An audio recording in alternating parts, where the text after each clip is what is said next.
একটি ফুটবল ম্যাচের দ্বিতীয় অংশ। আমাদের দুই জাঁতরেল খেলোয়াড় ভন্টু আর ঘন্টু দুই ভাই, দুজনেই মুগুর ভাজে আর দমাদ্দম ব্যাকে খেলে। বলের সঙ্গে সঙ্গে উড়িয়ে দেয় অন্য দলের সেন্টার ফরওয়ার্ডকে।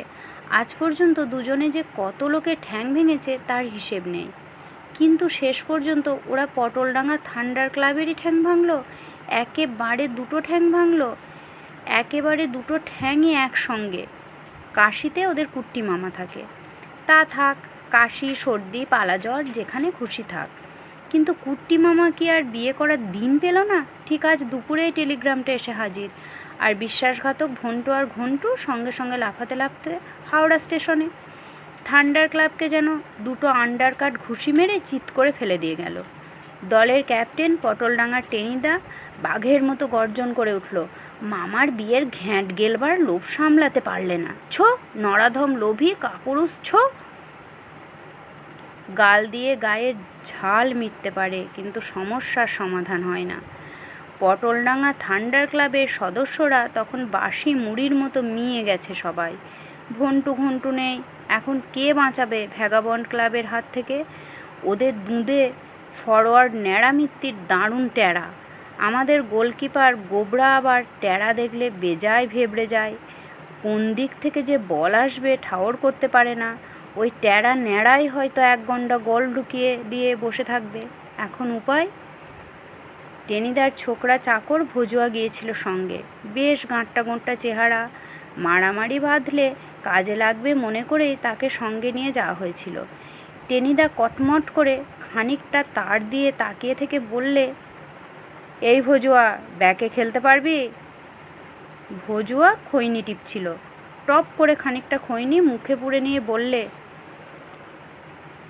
সেটা ফির কি আছেন ছোটবাবু, পায়ের কাছে বল আসবে ধাঁই করে মেরে দিবি, পারবি না? হ্যাঁ, খুব পারবো। বল ভি মারিয়ে দিবে, আদমি ভি মারিয়ে দিবে। ভজুয়ার চোখে মুখে জ্বলন্ত উৎসাহ। না না, আদমিকে মারিয়ে দিতে হবে না, শুধু বল মারলেই হবে। পারবি তো ঠিক? কেন পারবে না? কাল রাস্তা में একটো কুত্তা ঘেউ ঘেউ করতে করতে আইলো, তো মারিয়ে দিলাম একটু জোরসে লাথি। এক লরি যাইতেছিল, লাথ খাইয়ে একদম উস্কো উপর চড়িয়ে গেল, বাস সিধা হাওড়া স্টেশন।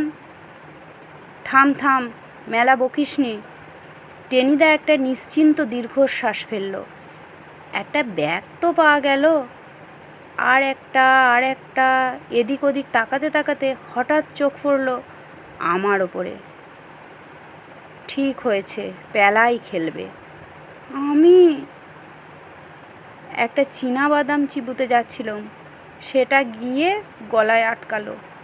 কেন, তুই তো বলেছিলি শিমুলতলায় বেড়াতে গিয়ে কাদের নাকি 3টে গোল দিয়েছিলি একাই, সেসব বুঝি স্রেফ গুলপট্টি? গুলপট্টি তো নির্ঘাত। চাটুজ্যেদের রকে বসে তেলে ভাজা খেতে খেতে সবাই 2-4টে গুল দেয়, আমিও ঝেড়েছিলুম একটা। কিন্তু টেনিদা দুবার ম্যাট্রিকে গাড্ডা খেয়েছে, তার মেমোরি এত ভালো কে জানতো। বাদামটা গিলে ফেলে আমি বললুম, না না, গুলপট্টি হবে কেন? পালা জ্বরে কাহিল করে দিয়েছে, নইলে এতদিনে আমি মোহনবাগানে খেলতুম। তা জানো, এখন দৌড়তে গেলে পিলেটা একটু নড়ে, এই যা অসুবিধে। পিলেই তো নড়াবি, পিলে নড়লে তো পালা জ্বরও সরে পড়বে। এই বলে দিলাম, নে নেমে পড়। ফুর, রেফারির বাঁশির আওয়াজ। আমি কি বলতে যাচ্ছিলুম, তার আগে এক ধাক্কায় টেনিদা আমাকে ছিটকে দিলে মাঠের ভেতরে। পড়তে পড়তে সামলে নিলুম, ভেবে দেখলুম গোলমাল বেশি বাড়ানোর চাইতে 2-1টা গোল দেওয়ার চেষ্টা করাই ভালো। যা থাকে কপালে, আজ প্যালারামেরই একদিন কি পালা জ্বরেরই একদিন। খেলা শুরু হলো। ব্যাকে দাঁড়িয়ে আছি, ভেবেছিলুম ভজুয়া একাই ম্যানেজ করবে, কিন্তু দেখা গেল মুখ ছাড়া আর কোনো পুঁজিই ওর নেই। একটা বল পায়ের কাছে আসতেই রাম শট হাঁকড়ে দিলে, কিন্তু বলে পা লাগলো না, উল্টে ধড়াস করে শুকনো মাঠে একটা আছাড় খেলো ভজুয়া। ভাগ্যিস গোলকিপার গোবরা তককে তককে ছিল, নইলে ঢুকেছিল আর আর কি একখানা।